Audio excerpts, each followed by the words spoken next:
Hey everybody, and welcome back to the Rebel Show. We are in the new year, although when you're seeing this, it's a few weeks into the new year. But hope everyone's doing well, had a great holiday season, and a Merry Christmas and Happy New Year. I had a good one. It was a good time. So in the past few weeks, we've been talking about civilization. So we're going to continue on that line of talking, and we're going to talk about the Roman Empire and the fall of Rome. And one thing about the Roman Empire is, I've watched multiple different documentaries on it, and a lot of times they come at it as the fall was due to war. And there is some of that that's definitely true. But there's some internal things that they allowed to happen in the nation that allowed the insides to really rot away. So we're going to get into some of that stuff because we can use them as red flags to watch out for the United States.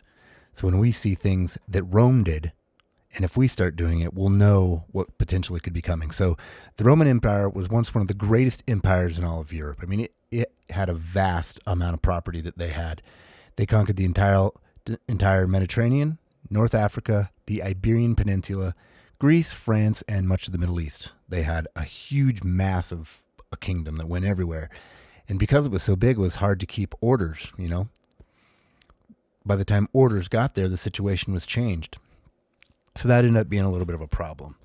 The Roman Empire was a republic. So similar to how the United States is a republic, they were a republic. The Latin word for republic means a public affair. That's getting individuals included in the government is the point. So a republic is a form of government where representatives are trusted by the people to represent their interests while the people are busy supporting their families and doing their day-to-day thing.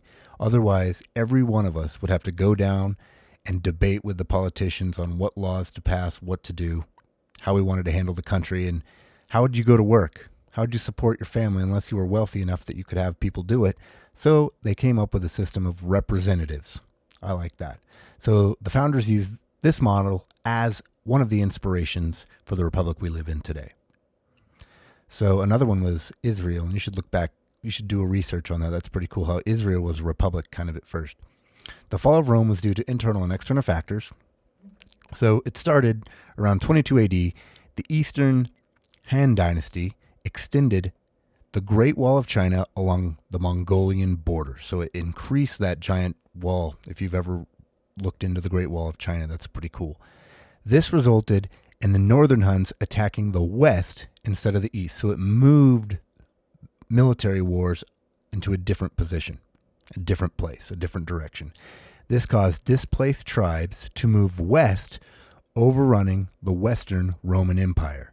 And at the time, they had open borders there, so people were just flooding in, trying to get away from these battles, trying to stay alive.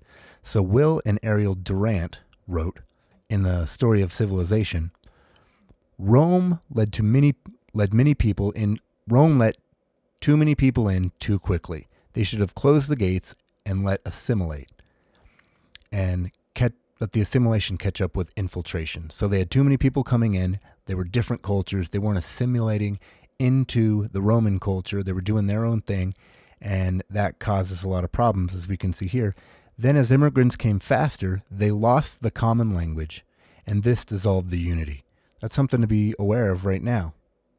We need to have a common language to keep the unity. That's what happened in Rome. Multiple languages. A lot of people couldn't communicate with each other, so they stuck together in their own cliques, and then you have no unity amongst the population. Powerful political leader named Gaius Gracchus, and I may have butchered his name, started handing out welfare to sway the citizens. Now, this is huge to think about right now. So he's handing out free, I think he was giving them like corn and sugar or something like that, for free to kind of gain influence and vote for him. People became obsessed with self-gratification and became so distracted that they would not throw out corrupt political leaders out of their office. So they were focused on themselves and they were distracted. So just be careful when we're presented with opportunities to basically not focus on what's going on with our leadership. That's a lot of times the point. They want us to be distracted, and they want us to be thinking of ourselves, not our neighbors or not them.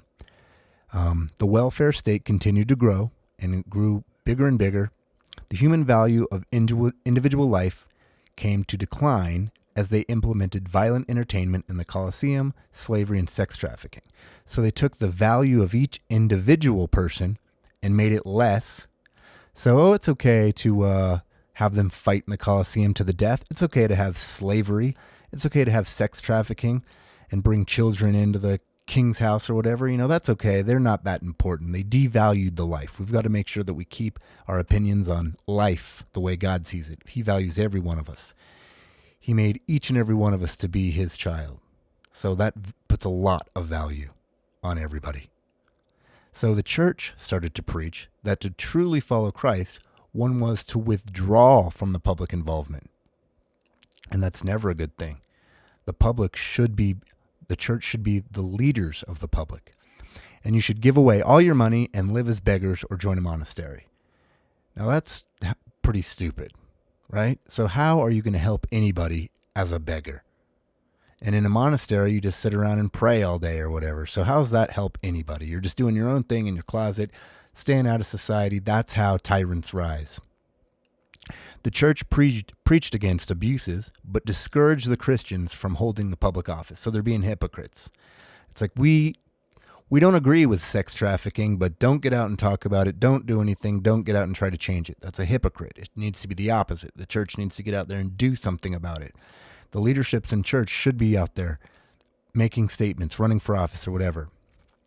Also in Rome, there was court favoritism, injustice in the legal system, gluttony, infidelity, sexual immorality, homosexual bathhouses, gymnasiums. Now, gym being the Greek word for naked. So men would go in there and wrestle naked and who knows what else. I don't want to know. But just think about some of these things that are happening. Favoritism in the court, injustice in the legal system. Man, we really know about that right now. Samuel Adams wrote, "The diminishing of the public virtue is usually attended with that of public happiness. And the public liberty will not long survive the total extinction of morals." So as a society goes down, as its morals go down, its happiness goes away, and it causes the society to crumble. You've got to have a moral balance. You got to have a moral stand. You got to have a moral, political, life compass. No, this is how I act. This is what's acceptable. And when that goes away, it just causes chaos. The Roman land ownership disappeared, and most of the ownership of the land went to like a few concentrated, wealthier families. So instead of me going and working to provide for my family and what I want, a lot of that went away because people didn't own land anymore. They were getting on welfare. Welfare and the government jobs exploded. So when emperors wanting to honor themselves by leaving legacies of massive public building projects such as bathhouses, colosseums, or parade grounds, things of that nature, they would employ the population to do that. So now people aren't working for themselves, building their own wealth, building their own estates. They're building the king's colosseums. So taxes became unbearable. This is something that's very important to pay attention to. We got to watch taxes. Low taxes are good. We have politicians out there right now promoting high taxes. I've never heard anyone run on that before. Most people are scared to talk about raising taxes. Arthur Fail wrote, in The Fall of the Roman Empire, the chief cause of the agricultural decline was high taxation on the marginal land, driving out cultivation. So they taxed people so much that they couldn't afford to pay them, so the people would leave. That's what happened from around 2008 to 2015-ish. Taxes were high, regulation was high, so business left. Roman borders became overextended, and the military defending them were cut to low levels. So too many immigrants coming in, not enough people protecting the border. Does that sound familiar? They had out of control debt, trade deficits, economic stagnation, and they started to outsource the food supply. So that's always a problem.